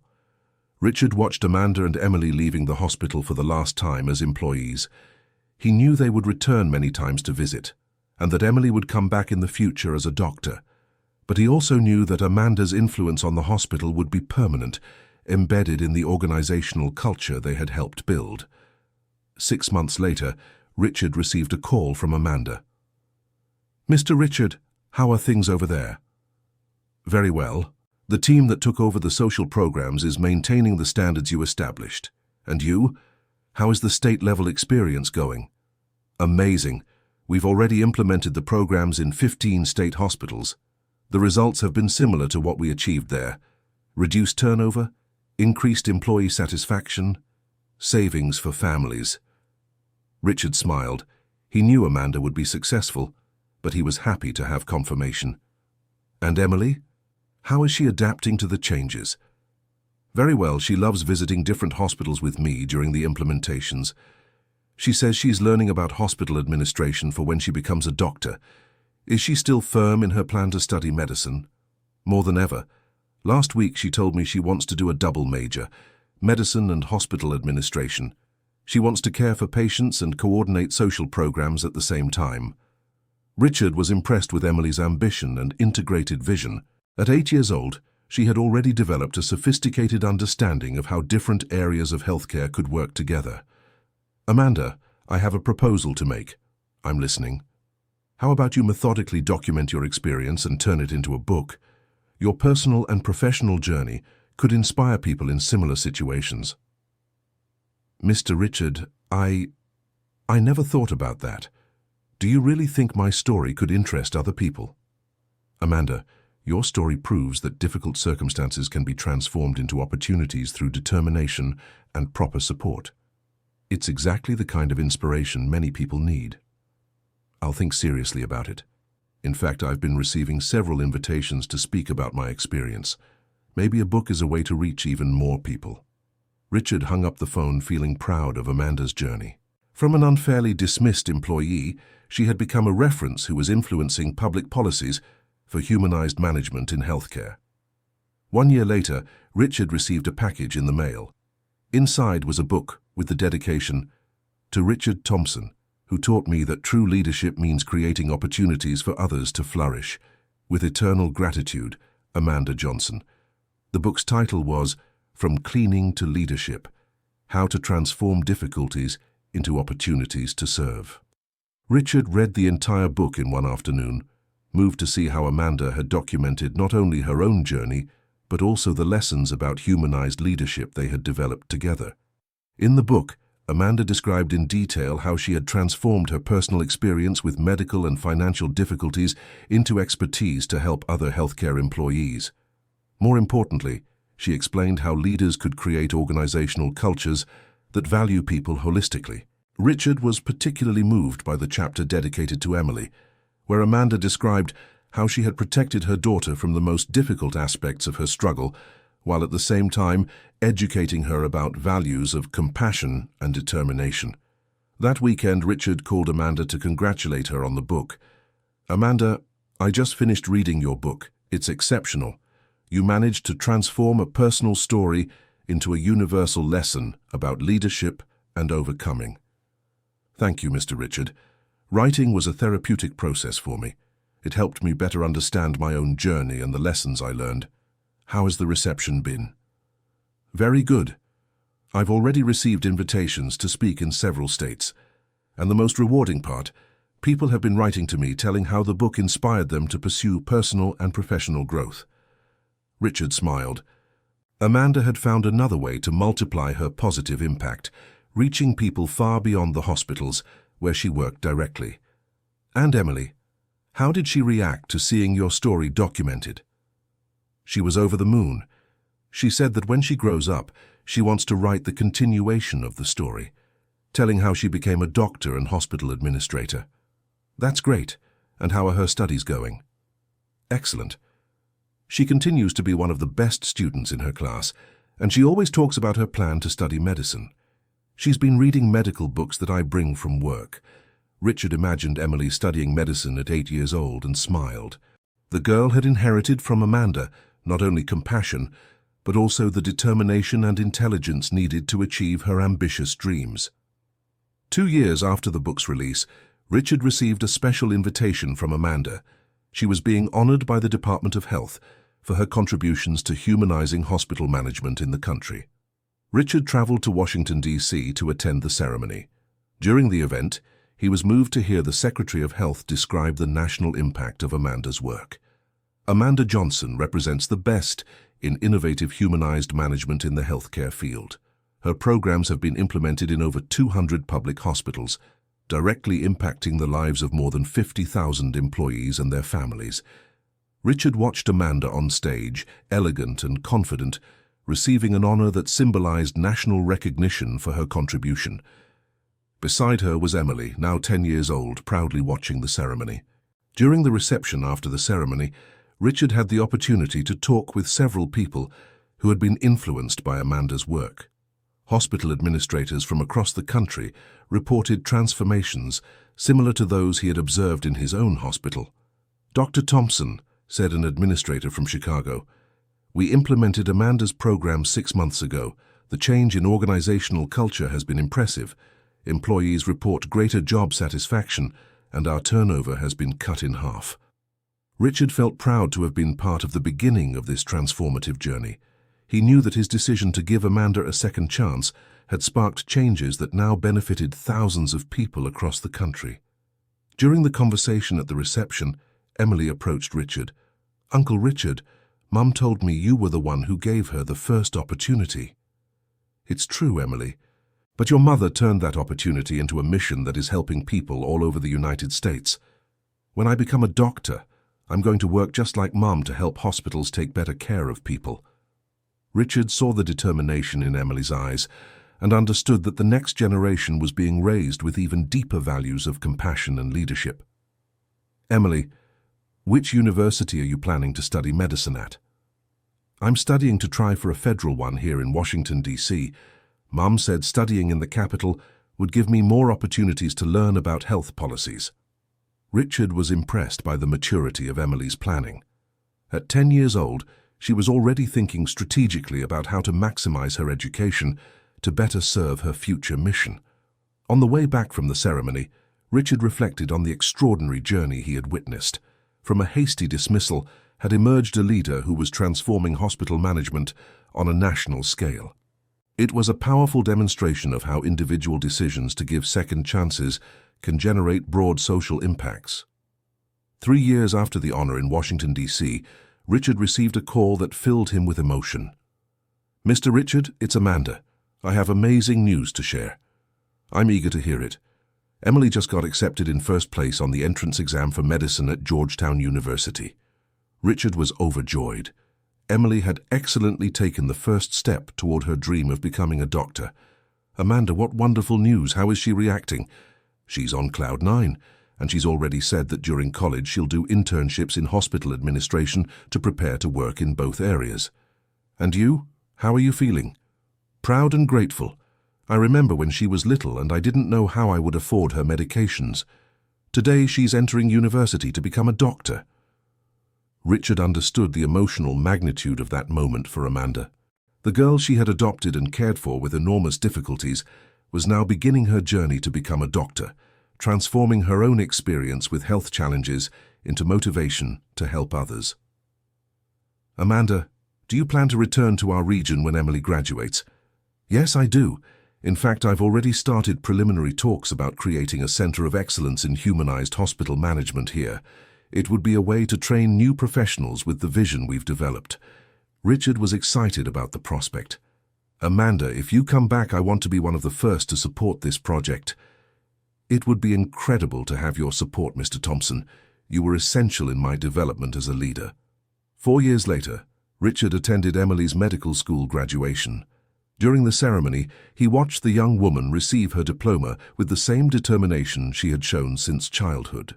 In her graduation speech, Emily made a statement that moved the entire audience. "I dedicate this achievement to my mother, Amanda Johnson, who taught me that difficulties can be turned into opportunities to serve others. And to Dr. Richard Thompson, who gave my mother the chance that transformed our lives." Richard felt tears in his eyes.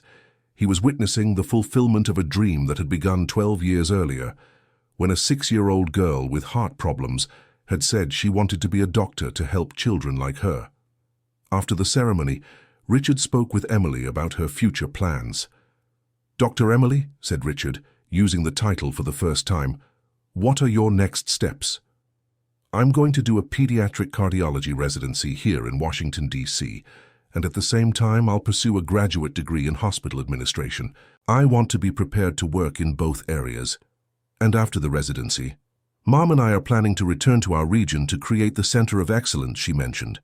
"I want to combine clinical care with the development of humanized health policies." Richard smiled. Emily was keeping the plan she had laid out as a child, but now with the maturity and preparation to achieve it. During the graduation party, Amanda gave a moving speech about the journey she and Emily had taken together. 12 years ago, I was a cleaning staff member, struggling to get medication for an adopted daughter with heart problems. Today, that girl is a doctor and ready to dedicate her life to caring for others. This taught me that we should never underestimate a child's potential, regardless of circumstances. Richard observed Amanda's genuine emotion and understood that she had achieved much more than professional growth.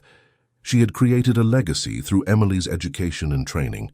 2 years later, Richard received a special invitation. The inauguration of the Amanda Johnson Center for Excellence in Humanized Management, which would be run by Amanda and have Emily as the pediatric cardiologist and coordinator of humanization programs. Richard traveled to the inauguration with great anticipation.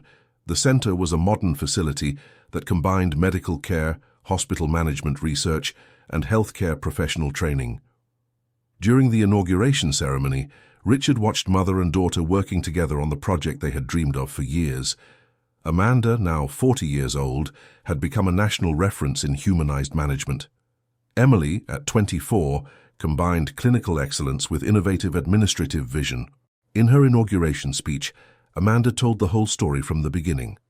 "This center exists because 15 years ago, a hospital administrator had the courage to recognize a mistake and give a second chance to an unfairly dismissed employee.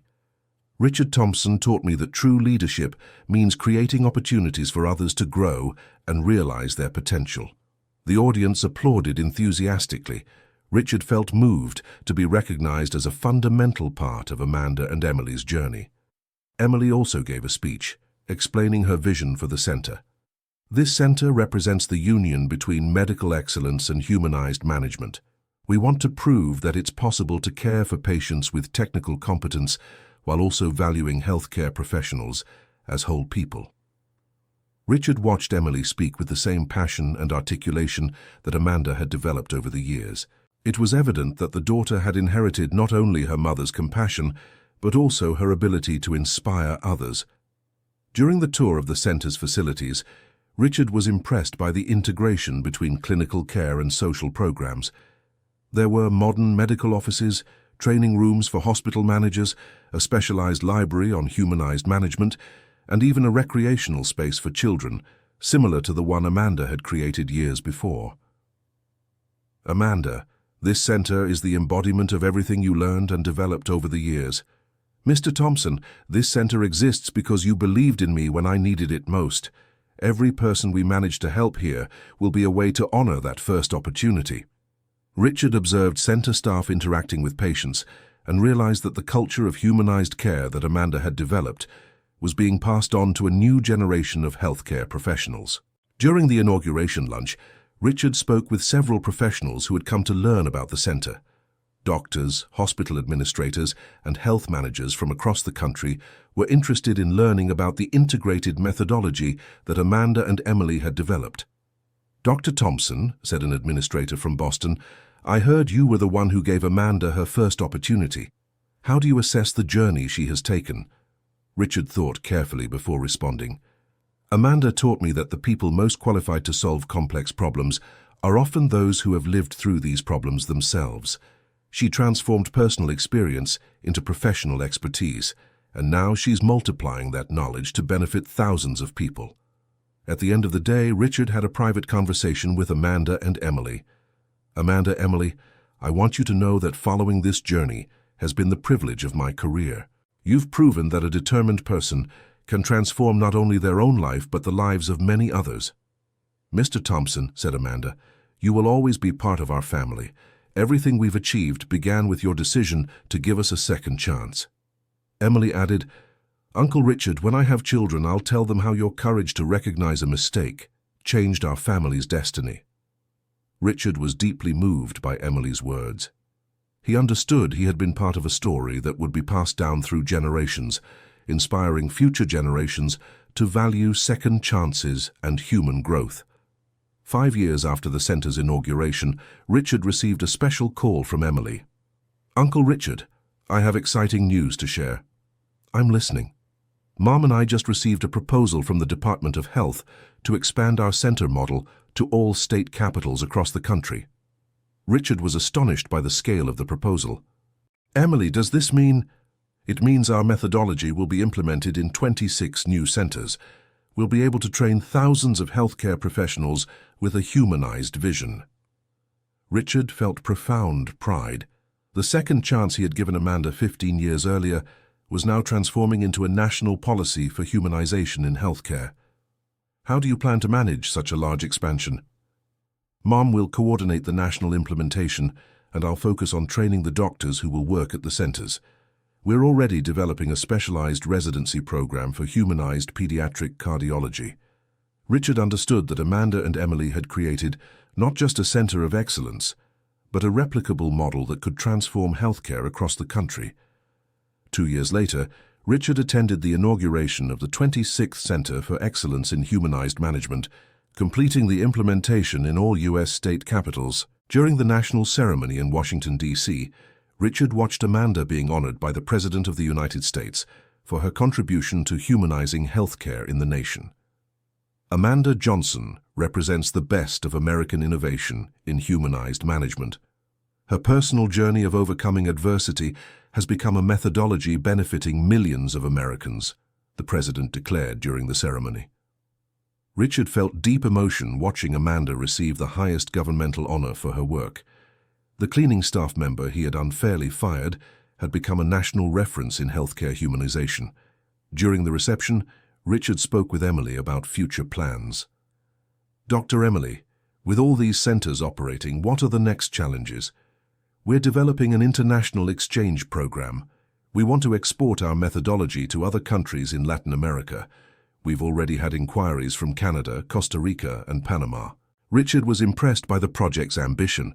Amanda and Emily were thinking about continental impact. "And your personal life? How are you managing to balance so many responsibilities?" "Actually, Uncle Richard, I just got engaged. My future husband is also a doctor and shares the same vision of humanized medicine. We're going to build a family committed to these values." Richard smiled. Emily was building a personal life aligned with her professional values, ensuring the next generation would be educated with the same principles of compassion and service. And Amanda? How is she feeling with all this recognition? "Mom says every honor she receives is a way to honor all the people who went through similar hardships and didn't have the same opportunities. She never forgets where she came from." Richard understood that Amanda had maintained the humility and empathy that had characterized her from the beginning, even with all the success and recognition. During the conversation at the reception, Richard reflected on the extraordinary journey he had witnessed. From a decision to reinstate an unfairly dismissed employee had emerged a transformation that now influenced national health policies. It was a powerful demonstration of the multiplying potential of acts of justice and compassion.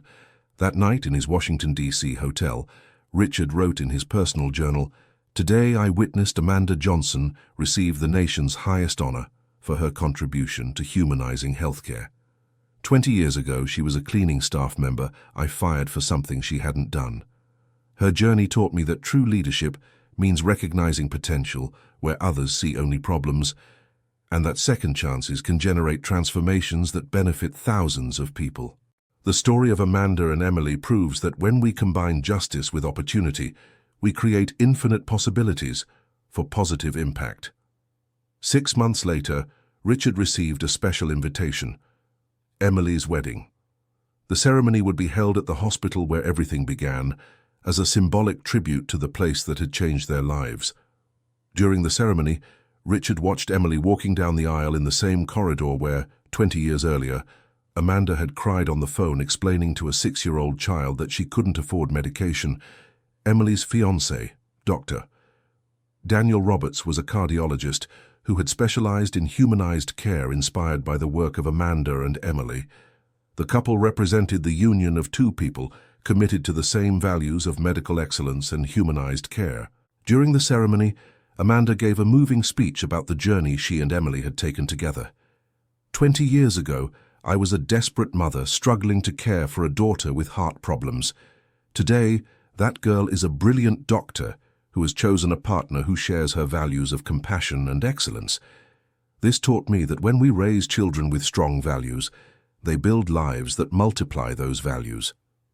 Richard observed Amanda's genuine emotion and understood that she had achieved much more than professional success. She had created a legacy of values that would be passed down through generations. During the reception, Richard had the opportunity to talk with Dr. Daniel about his future plans. "Dr. Daniel, how do you plan to balance your career with Emily's work in the humanization centers?" "Actually, Dr. Thompson, I plan to fully integrate into the project. My specialty is pediatric cardiology, with a focus on humanized communication with families. It's an area that perfectly complements Emily's work." Richard was impressed by the synergy between the couple's professional interests. It was evident that they had found ways to harmoniously combine personal life and professional mission. "And do you plan to have children?" "We do, and we've already talked about how to raise our children with the same values that Amanda passed on to Emily: compassion, determination, and commitment to serving others." Richard imagined the next generation being raised by Emily and Daniel, continuing the legacy of values that Amanda had started. It was a beautiful prospect of continuity and multiplying positive impact. During the newlyweds' waltz, Richard watched Amanda dancing with one of the hospital administrators, who had implemented her programs in other states. It was symbolically beautiful to see Amanda celebrating not only her daughter's marriage, but also the professional relationships she had built over the years. At the end of the reception, Richard had a private conversation with Amanda. "Amanda, watching Emily today, what makes you most proud of her?" Amanda thought carefully before answering.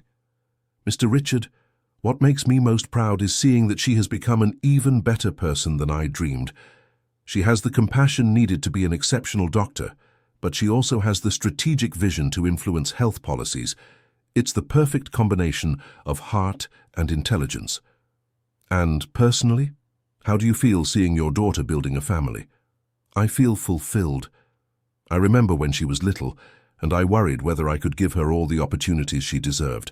Today I see that she not only had those opportunities, but transformed them into possibilities to help thousands of other people." Richard understood that Amanda had achieved complete fulfillment as a mother. She had raised a daughter who had become not only successful, but committed to causes greater than herself. 2 years after the wedding, Richard received a special call from Emily. "Uncle Richard, I have wonderful news to share." "I'm eager to hear it." "Daniel and I just became parents. Our daughter was born yesterday, and we want you to be her godfather." Richard was moved by the invitation. Being Emily's daughter's godfather represented a symbolic continuity of the family that had formed over the years. "Emily, it would be an honor to be your daughter's godfather. What will her name be?" Amanda Hope Roberts. Amanda in honor of my mother, and Hope because it represents the continuation of our mission to bring hope to families facing health challenges. Richard smiled. The child's name perfectly symbolized the continuation of the mission Amanda had started decades earlier. How is Grandma Amanda reacting? She's radiant. She said she now has a new mission, to educate her granddaughter with the same values she taught me, but with even more opportunities to make a difference in the world. Richard imagined Amanda caring for her granddaughter with the same dedication and wisdom she had used to raise Emily. The next generation was being educated by 3 people committed to values of compassion and service. 3 months later, Richard attended Amanda Hope's baptism. During the ceremony, he observed 4 generations gathered. Amanda, now 50 years old and nationally recognized for her contribution to humanizing healthcare. Emily, at 28, combining medical excellence with health policy leadership. Daniel, committed to humanized medicine. And little Amanda Hope, representing the continuation of the legacy. During the baptism celebration, Richard gave a speech summarizing the extraordinary journey he had witnessed. 22 years ago, I unfairly fired a cleaning worker named Amanda Johnson. Today, that woman is a national reference in humanized healthcare management. Her daughter is a doctor, transforming pediatric cardiac care in the country, and now we have a new Amanda, who represents the continuation of this mission of compassion and excellence. The audience applauded enthusiastically. Richard observed the emotion on the faces of Amanda, Emily, and Daniel, and understood he had been privileged to witness a transformation story that would now continue through generations. This family taught me that when we combine justice with opportunity, we create endless possibilities for positive impact. Amanda Johnson turned an injustice into a mission, a crisis into an opportunity, and an ending into a new beginning. Now this mission continues through Emily, Daniel, and little Amanda Hope.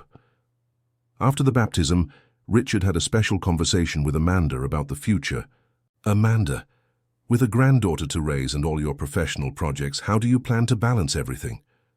Mr. Richard, I've discovered that mission and family aren't separate things.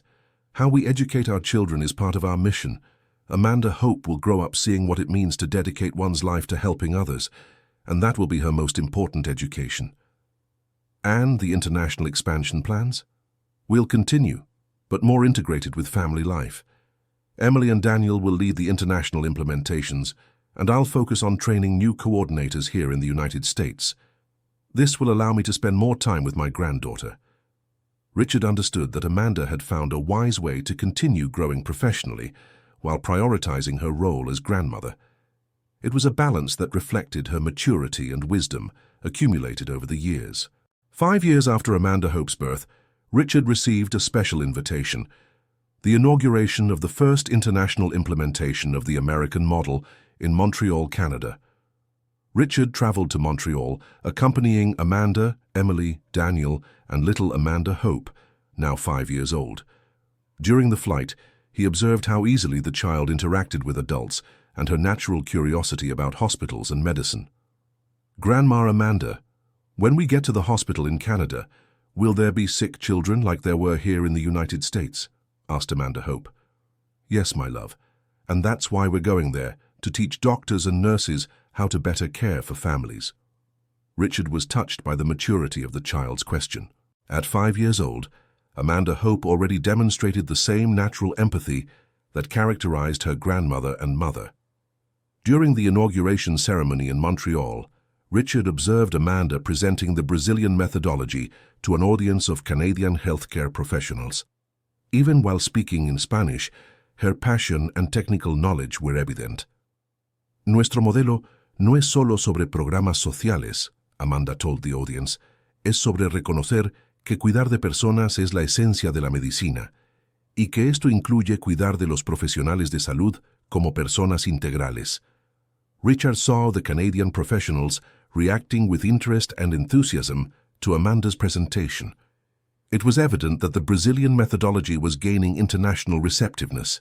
During the visit to the new center's facilities in Montreal, Richard observed Emily explaining medical protocols to Canadian cardiologists, while Daniel demonstrated humanized communication techniques with families.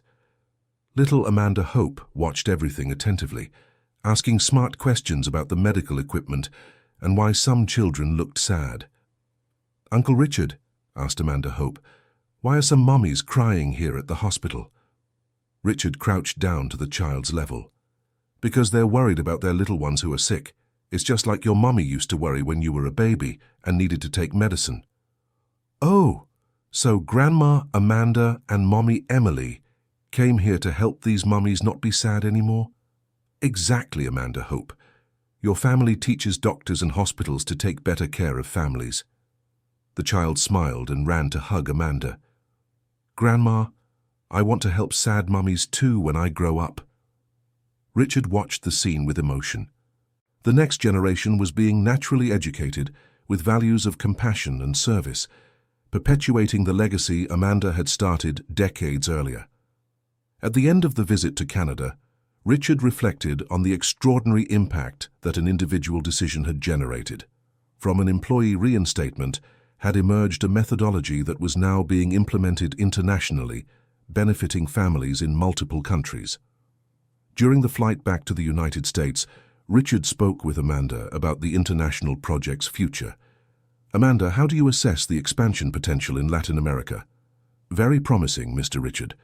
We already have expressions of interest from Costa Rica, Panama, and Jamaica. The model adapts well to different cultural realities because it's based on universal values of compassion and human dignity." And little Amanda Hope, how has she been reacting to these international travels? She loves it. She says she wants to learn Spanish so she can talk with children from other countries when she grows up. She's already developing a global perspective about our mission. Richard smiled. The international education Amanda Hope was receiving from a young age was preparing her to lead an even broader version of the humanizing mission in the future. 2 years later, Richard received an invitation that moved him deeply. Amanda was being nominated to receive the International Peace Prize for her contribution to the humanization of global healthcare.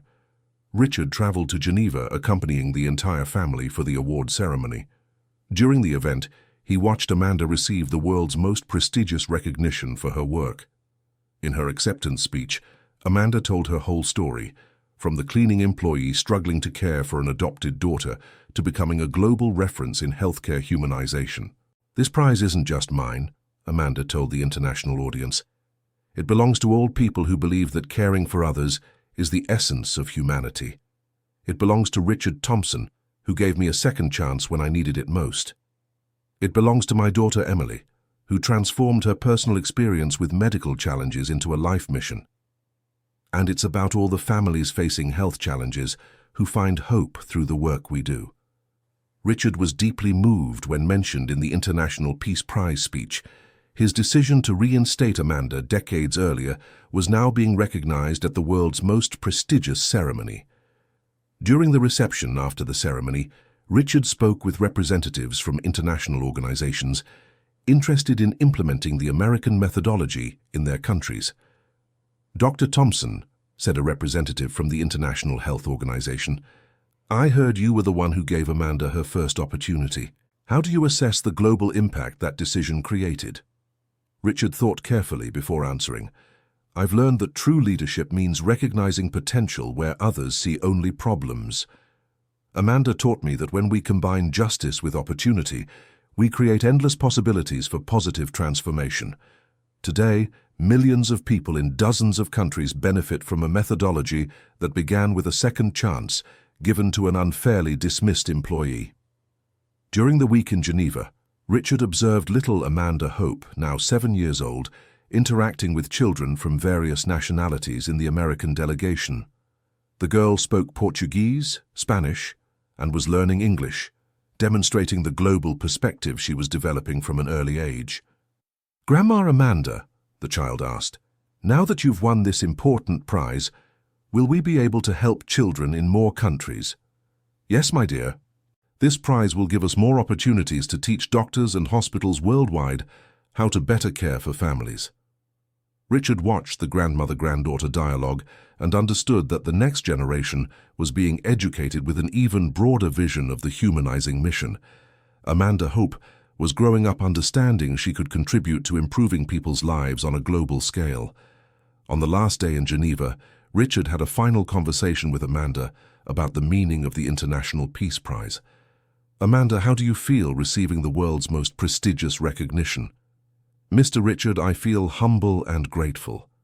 Humble because I know this recognition represents the work of thousands of people who believed in our mission. Grateful because this multiplies our capacity to positively impact lives around the world. And what's your main reflection about the journey we've traveled together? That we should never underestimate the transformative potential of acts of justice and compassion. Your decision to give me a second chance created a chain of transformations that now benefits millions of people globally. This taught me that every decision we make can have much greater consequences than we imagine. Richard understood that Amanda had perfectly articulated the central lesson of their entire journey. Small acts of justice and compassion can generate transformations with exponential impact. End of story. So, what did you think of this story of transformation and second chances? Tell us in the comments which part moved you most. Was it Amanda's initial struggle, Richard's discovery of his mistake, or perhaps Emily's journey to becoming a doctor? We want to know your honest opinion about how a simple dismissal turned into a global humanization mission. Leave your like if the story touched you, and, most importantly, subscribe to the channel so you don't miss other moving stories like this one.